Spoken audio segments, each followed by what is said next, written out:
안녕하세요. 반갑습니다. 첫 번째 강의 주제는 관찰자 의식입니다.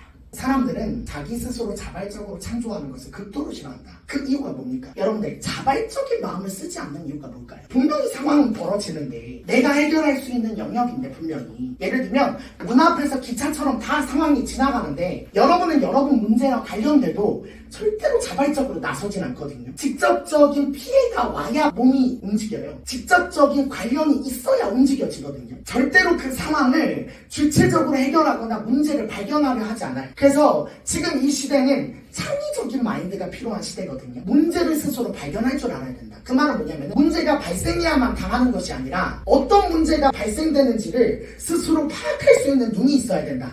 그게 전체를 보는 눈이다. 긍정과 부정을 잘 쓰는 사람이 관찰자 의식을 회복한 사람이다. 그래서 우리가 직접 뭔가를 해결하고 우리가 직접 주체적으로 뭔가 주인이 되는데 굉장히 많은 어려움이 있어요. 그 이유가 뭘까요? 자발적인 마음이 있기도 하잖아요. 사실 우리의 초발심과 천심은 사람을 사랑하고 존중하고 싶어 해요. 용기 내고 싶어 해요. 근데 뭐 때문에 용기를 못 낼까요? 두려움이 커서. 그래서 감정의 메인 테마는요, 두려움에 대해서 이야기할 줄 알아야 된다. 두려움에 대해서 분석할 줄 알아야 된다. 사람들은 왜 두려울까를 생각해 봐야 된다. 자기를 깨달은 사람은, 자기를 바라보는 사람은 감정의 운명의 피해자가 되는 것이 아니라 감정의 주인이 되는 사람이다. 감정의 주인이 되는 사람은 이 감정이 왜 일어나는지를 아는 사람이다. 그럼 두려움이라는 감정이 왜 일어날까? 자기가 정직할 때 와칭돼요. 원리는요, 절대로 이론이 아니에요. 원리는요, 정직하면서 나오는 와칭이에요. 원리를 아무리 들어도 원리가 늘지 않는 이유는 자기를 바라보지 않기 때문에 그렇습니다. 그럼 자기를 바라보려면 어떤 게 필요한가? 솔직이 아니라 정직이 필요해요. 좀 더 깊숙하게 자기를 드러내야 돼요. 자, 사람들이 두려움을 느끼는 이유가 뭘까요? 두려움의 이유와 뿌리를 보셔야 됩니다. 첫 번째 의문, 내가 하는 게 과연 잘하는 것일까? 두 번째 의문은, 내가 잘할 수 있을까? 나에 대한 의심. 세 번째는, 이렇게 해도 괜찮은 것일까? 나는 스스로에 대한 확신이 없음. 이런 세 가지 의문을 가지고 사람들은 두려움을 겪는다. 이런 의문이 드는 그 뿌리는 어디에 있을까요? 이게 잘하는 걸까? 과연 내가 이렇게 하는 게 옳은 걸까? 마치 어디 정답이 있는 것처럼 내가 하는 행동에 대해서 기본적으로 깔고 있는 의문이거든요. 그 의문의 뿌리는 어디서 오는 것 같아요? 여러분들의 에고는요, 굉장히 특별하게 생각이 드는데요, 사실은 다 똑같아요. 그냥 두려워서 그러는 거예요. 그럼 그 두려움이 왜 나오냐? 두려움의 뿌리는 어디서 오는 걸까? 몰라서 두려운 거 아니에요? 몰라서 두렵다. 맞아요. 근데 몰라서 두려운 이유가 뭘까요? 왜 몰라서 두려울까요? 그걸 잘 보셔야 돼요. 몰라서 두려운 이유는 알아야 된다는 얘기 아닙니까? 알아야 되는 이유는 뭡니까? 처음 해보는데 왜 알아야 됩니까? 정확하게 말하면은 못할까봐요. 그냥 실패할까봐요. 그러니까 사람들이 너무나 많은 정보에 중독되다 보니까 내가 못할 수 있는 거는 안 하려고 하는 거예요. 확신하지 못한 건 안 하려고 하는 거예요. 확인되지 못한 건 안 하려고 하는 거예요. 그러니까 여러분 안에 있는 신성이 작동을 안 해요. 그래서 신성이 사살되었다 그랬거든요. 신성의 상실의 시대다. 그 이유는 뭐냐면 뇌를 믿지 않는다. 이 뇌는 어느 순간에도 가장 적절한 답을 구할 수 있는데, 내 안에 균형 감각이 있는데 사람은 자기의 뇌에서 답을 구하지 않는다. 엉뚱한데 의존하기 시작한다. 뇌의 자연성을 믿지 않는다. 뇌의 자연성을 믿지 않으니 내가 내 스스로에 대한 존재감, 자존감이 약하다. 그럼 왜 이럴까? 이 두려움이 어디서 올까? 두려움의 실체를 알아야 되는데, 그럼 두려움의 반대말은 뭡니까? 두렵지 않게 하는 거, 자신감, 용기를 하잖아요. 그럼 이제 여러분들의 인생을 가만히 돌아보십시오. 꼭 두려움만 일어나니까 아니면 용기도 일어납니까? 이 두려움 자체의 실체를 여러분들이 알 필요 있는데, 사람들은 자기가 들어오는 감정이 왜 일어나는지도 모르고 그냥 운명처럼 받아들인다. 그거 왜 두려운지 알아야 되지 않겠냐? 그 두려움의 실체를 봐야 되지 않겠냐? 왜 두려움에 대해서 의문을 갖지 않냐? 그럼 두려움의 뿌리를 어디서 볼 거냐? 두려움의 반대말은 용기다. 반대 개념을 얘기하면 더 이해하기가 쉽고, 반대 개념을 얘기하면 더 깨닫기가 쉽죠. 용기와 두려움은 계속 왔다 갔다 한다. 어쩔 땐 두렵다, 어쩔 땐 용기가 난다. 엄청 두려움이 일어나는 사람도 어떤 계기가 있으면 큰 용기를 낸다. 용기가 있던 사람도 어떤 순간에 기가 팍 죽으면 용기가 사라지죠. 그럼 용기와 두려움의 실체는 무엇이냐? 있다가도 사라지고 있다가도 사라지는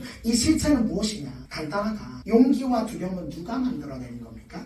뇌가 있지도 않은 뭔가를 만들어내는 거다. 그럼 정확히 뇌의 뿌리입니다. 그리고 두려움과 용기는 정확히 말하면 에너지 덩어리. 그럼 에너지는 어떤 특징을 가지고 있냐?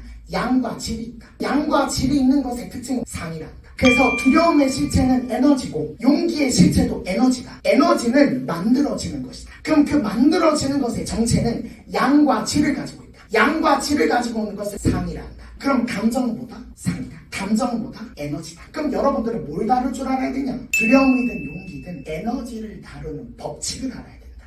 에너지를 다루는 법칙을 깨우칠 때 두려움을 관찰자 의식으로 바라볼 수 있다. 그럼 어떻게 하면 두려움을 에너지화해서 그 에너지를 조절해낼 수 있느냐? 그게 문제가 아니겠냐? 그럼 에너지를 조절할 수 있는 방법은 무엇입니까? 굉장히 쉬워요. 근데 정말 핵심이에요. 몸을 쓰는 거다. 몸을 써서 감정을 조절하는 이유는 뭐죠? 몸을 쓰면 왜 에너지가 조절되죠? 감정이라고 하는 것은 에너지다. 근데 감정이라는 것이 나쁠 때는 그 감정에 엄청난 의미 부여를 한다.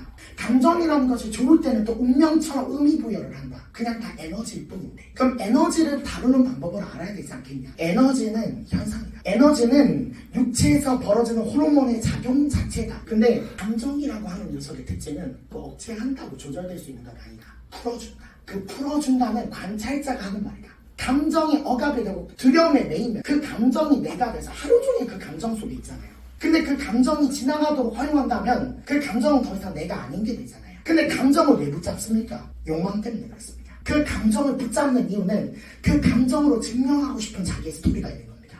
내 한이 있는 거예요. 그럼 그 한이 어디서부터 왔는지를 관찰자 의식으로 바라봐줘야 돼요. 그래서 감정이라고 하는 것은 욕망을 대변하는 소리다. 근데 그 감정이 풀어진다는 것은 내가 그 욕망에 더 이상 의미 부여를 하지 않을 때다. 그래서 관찰자 의식은 놓으면 놓을수록 회복되는 의식이다. 자연스러운 의식이다. 그래서 몸도 아플 때 언제 몸이 금방 납니까? 막 머릿속에 막 싸매면서 막 걱정을 해야 금방 나요? 아니면 아무 생각 없이 가만히 내려놓을 때 금방 나요? 무심할 때 금방 나요. 감정도 요즘 뇌에서는 어떤 작용이냐? 부조화의 작용입니다. 왜냐면 뭐가 결핍이 일어나서 일어나는 작용이기 때문에 에고를 잠재우는 방법은 조화롭게 돌려주는 방법입니다. 근데 이제 우리가 공부하다 보면 어떤 실수를 하게 되냐면은 에고를 무시하라는 얘기인 줄 아는 거예요.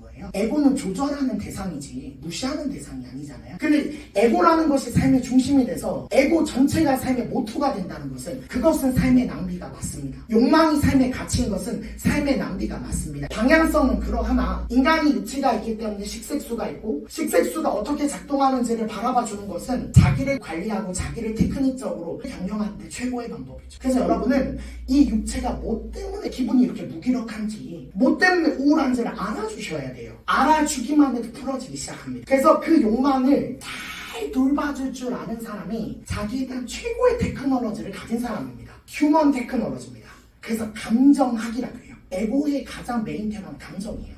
감정적인 에너지만 잘 조절하면 여러분 인생이 바뀝니다. 감정이 너무나 많은 걸 지배하고 있어요. 그러니까 이 두려움의 근간의 뿌리가 너무 깊으니까 어떤 행동을 끊임없이 통제하는 거예요. 그러니까 자꾸 중간에 브레이크가 걸려야 안 걸려요? 걸리죠. 감정은 만들어낼 것이다. 그 말은 뭐냐? 만든 것을 지울 수도 있다는 거고 나눌 수도 있다는 거고 분해할 수도 있다는 것이다. 감정의 요리사가 된다면 얼마나 멋지겠는가? 감정을 즐길 줄 아는 사람이 된다면 감정을 서핑보드처럼 탈 수 있는 사람이 된다면 얼마나 멋진 사람이겠는가? 그래서 최고의 카운셀러는 밥을 먹으면서 감정 얘기를 하는 사람입니다. 내 마음에서 일어났던 감정들을 계속 마치 감정의 박물관을 보듯이 영화를 보듯이 보여주는 사람이다. 그래서 그 감정을 영화 보듯이 바라보는 게 관찰자의 역할이다. 그럼 관찰자 의식이 뭔지를 알아야 되지 않겠냐? 관찰자 의식은 틀이 넘어선 자리다. 그래서 몸이 어떤 상태일 때 관찰자 의식이 되냐면 간단합니다. 수승화강 상태가 깨지는 순간 관찰자 의식에서 멀어진다. 그래서 여러분의 에너지 상태를 관리를 잘해야 되는데 에너지가 간절해서 부족하고 배가 차고 머리가 뜨거운 상태가 된다면 관찰자 의식인 척 해도 안 된다. 관찰자 의식이 깨지는 이유는 뭐냐면 과도한 생각과 감정입니다. 과도한 생각과 감정이 왜 일어나냐? 마음에서 균열이 일어난 거다. 부딪힘이 일어난 거다. 너 자신을 알라라고 해서 소크라테스가 사용했던 방법 문단법입니다. 소크라테스의 문단법은 굉장히 세계사의 교육법적으로 근간이 되는 방법입니다. 그 이유가 뭐냐면은 인간의 신성에 대한 믿음입니다. 사람의 뇌는 어떤 과정을 거치면 잘못되고 잘했고 옳고 그름이 없어진다. 사람의 뇌는 어떤 과정의 공정을 거치면 선악과 옳고 그름의 개념을 넘어 뭐든지 하게 돼 있다. 어떤 과정의 공정을 거치면 그게 옳고 그름의 착시현상을 일으키면서 어떤 행동도 할 수 있는 게 인간이다. 그러니까 옳다라고 생각하는 그 개념은 함부로 주장해서는 안 돼요. 그러니까 무엇을 개념화시킨다는 것 자체가 관찰자 의식에서 벗어난 거예요. 그럼 관찰자 의식을 회복하면 잘난 척하려고 회복하는 거예요? 아니면은 모든 것을 적절하고 조화롭게 만들려고 회복하는 겁니까? 조화의 감각을 키우기 위해서 회복하는 거예요. 깨달음의 성인이신 예수님께서 뭐라고 말씀하셨습니까? 나는 죄인이라고 하셨어요. 근데 이 인류의 오해를 제가 풀어드리겠습니다. 나는 죄인이라는 게 정말 죄를 져서 죄인일까요? 나는 죄인이다 라고 성경에 써있어요. 그럼 이 성경에서 써있는 이 죄는 너가 정말 죄를 져서 죄인이다 이런 의미일까요? 뭐냐면 내가 죄인이라는 전제 아래 나를 보라는 거예요. 근데 지금 이걸 어떻게 오해하고 있냐면은 본질적인 죄를 진 사람처럼 생각하는 거예요. 죄의식을 만드는 거예요. 예수님의 진짜 뜻은 너희가 죄인이라는 관점으로 너를 바라는 얘기예요. 그때 내가 무슨 죄를 졌는지가 보여요. 그때 관찰자 의식이 회복되고 자만심이 무너집니다. 그리고 사람 관계를 집착하다 보면은 처음엔 좋다가 나중에 미워요. 집착의 진화는 미움이고 미움은 결국 증오까지 가죠. 그러니까 요즘은 인간관계 자체를 시작을 안 해요. 미워질까봐.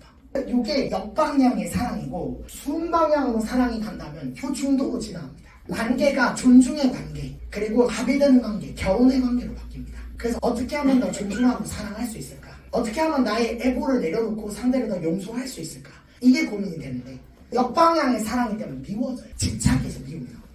그래서 나는 죄인이다라는 관점에서 나를 보면 내가 보여요.